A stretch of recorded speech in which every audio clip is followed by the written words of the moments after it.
Somehow, even when the roads are salted, they could still be a little slippery. Hey, I'm your Hamilton County reporter Griffin Gonzalez here in Carmel, where, yes, we have seen issues with the roads over the past 24 hours. And today we're finding out how sometimes the timing of storms can make it even harder on those crews to keep the roads dry. Each storm truly is different. Winter weather brings out the worst in our roads.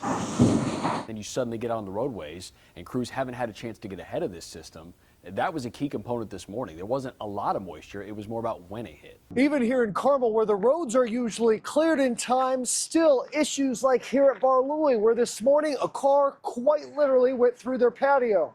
Today, especially, that freezing rain wasn't even on the forecast during that time.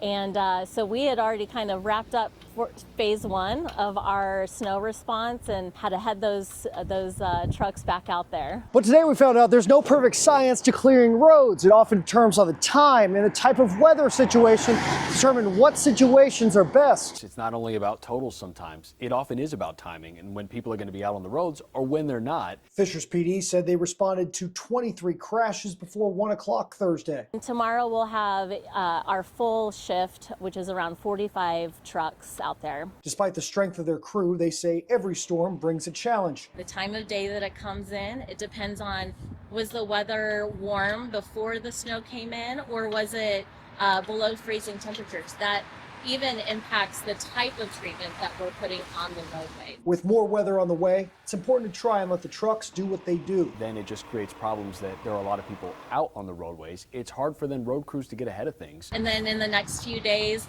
really dropping down to below freezing. Those are going to make for some really tricky roadway conditions. I'm your Hamilton County Community reporter Griffin Gonzalez, WRTV.